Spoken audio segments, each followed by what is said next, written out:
Turuan ko kayo kung paano mag-request ng refund if ever na meron po kayong na-purchase sa Google Play at nag-auto-deduct na to sa GCash account nyo. Kadalasang biktima niyan yung mga hindi aware sa free trial. Kasi may mga apps po na nag-o-offer sila ng free trial tapos kapag ginamit nyo po yung free trial, after 7 days or after a month, may babayaran na po kayo niyan at mag-auto-deduct na po yan sa GCash ninyo. Kaya naman ganito yung gagawin ninyo if ever na makareceive kayo ng text message na galing sa GCash na meron po kayo binayaran sa Google Play at na-deduct na po yun sa GCash account ninyo. Ganito po yung gagawin ninyo para makapag-request kayo ng refund at bumalik po yung pera sa GCash ninyo. Pagka-receive nyo pa lang ng text message na nabawasan yung GCash ninyo, kailangan nyo gawin mga Lodi Cakes pumunta agad kayo sa Play Store. Hanggang 2 days po yung nakalipas, pwede po kayo mag-request ng refund. So dito sa Play Store, pipindutin nyo po itong profile name nyo sa taas. And then dito, makikita nyo sa pinakababa, mababasa nyo dyan yung help and feedback. Pipindutin nyo lang yan. Tapos dito makikita nyo itong nakalagay na request a refund on Google Play. And then next dito kayo mapupunta. Tapos dito i-scroll up ninyo. Hanapin nyo yung nakalagay dito na request a refund. Itong kulay blue na to, pipindutin ninyo yan. Tapos pagka-pindot nyo ng request a refund mga Lodi Cakes, ihintayin nyo lang itong mag 100%.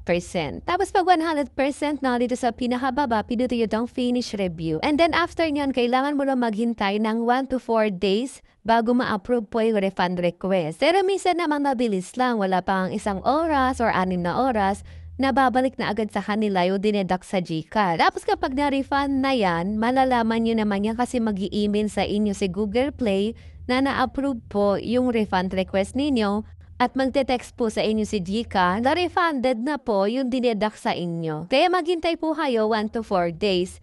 And if ever naman na hindi po ma-approve yung refund request ninyo, ito pa po yung isa kong makishare sa inyo na pwede nyong gawin. Pwede nyo rin pong kontakin yung developer ng apps na yon, tapos sa kanya po kayo magre-request ng refund. At ganito yung gagawin ninyo para makontak niyo yung developer ng apps. Para malaman ninyo kung saan kayo mag-i-email at makapag-request ng refund, pumunta lang kayo sa Play Store. And then dito sa Play Store, pumunta lang kayo sa search bar.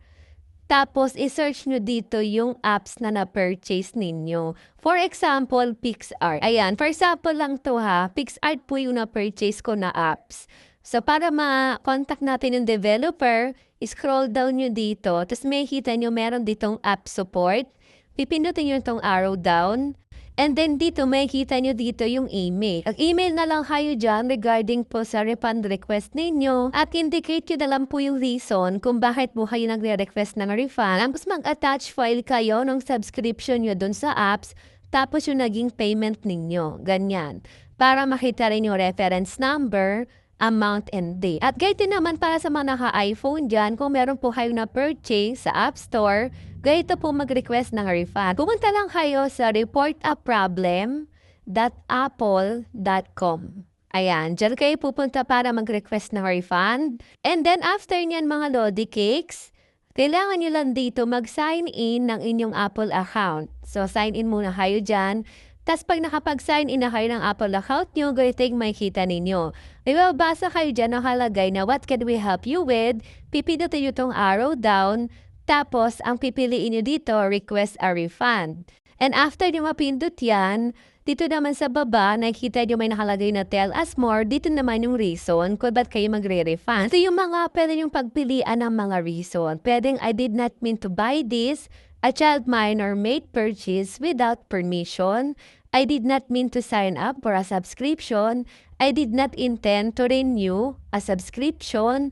My purchase does not work as expected. And last, in-app purchase not received. Pili na lang kayo dyan ng reasoning. For example, pinili ko tong I did not mean to buy this.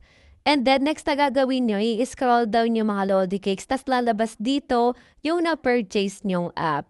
Tapos kung ano dyan, yung gusto nyong i-refund na na-purchase nyo sa App Store, pindutin nyo lang para ma-check. Then after nyo ma-checkan mga Lodi Cakes, i-scroll up nyo sa pinakataas, tapos i-submit nyo na. Then wait lang kayo ng mga 1 to 2 days kung ma-approve po yung refund request ninyo. Once ma-approve ang refund request ninyo, ma-receive din po kayo ng email na refunded na. At pagkatapos nyan, i-cancel nyo lahat ng subscription nyo para hindi na maulit next month. Kasi hanggat hindi nyo kinakancel yung subscription subscription nyo, monthly pa rin po kayong mababawasan sa GCash ninyo, kaya i-cancel nyo na yung subscription nyo. Para sa mga naka-iPhone, ganito mag-cancel ng subscription na na-purchase ninyo sa App Store. Pumunta kayo sa settings, tas pindutin nyo yung Apple ID nyo, and then dito pipindutin nyo naman next yung subscriptions. Tapos dito nyo makikita yung mga na-purchase nyo sa App Store. Tas may active dito and then inactive. So, ibig sabihin ng active, ito yung mga purchase nyo sa App Store na pakaltasan kayo every month. Kaya i-cancel na lang natin yan.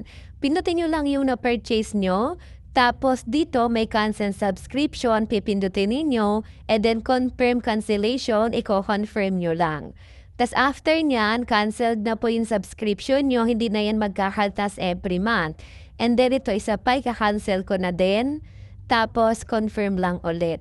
So, ganoon na yung gagawin yung mga Lodi Cakes para ma-cancel na lahat ng mga subscription ninyo para po hindi na yan magkaltas every month. At kahit naman na-cancel nyo na yung subscription nyo, ongoing pa rin yan. So, pwede nyo pa rin magamit. Mag-e-expire lang siya. Ayan, nakalagay dito expiration niya is February 12. Kaya kahit kinancel ko na yung subscription, magagamit ko pa rin yung na-purchase ko dito. At para naman sa mga Android dyan, ganito naman mag-cancel ng subscription na na-purchase nyo sa Play Store. Pupunta lang kayo sa Play Store and then pindutin nyo itong profile ninyo. And then next, pipindutin nyo lang itong nakalagay na payments and subscriptions. Tapos, dito naman tayo sa subscriptions. Tapos lalabas dito yung mga subscription ninyo. Pipindutin nyo lang yon, tapos cancel subscription lang din ulit. Tapos pili ka dito ng reason kung bakit gusto mo nang i-cancel yung subscription mo and then continue sa baba. Para namang sure na safe na yung GCash account ninyo para wala na po nakalink na GCash sa Play Store nyo or sa Google Play, i-unlink nyo na lang po yung GCash account nyo sa Play Store o sa Google Play para pwede na sila connected. Pumunta lang kayo sa payments and subscription ulit. And then next na pipindutin mo itong payment methods.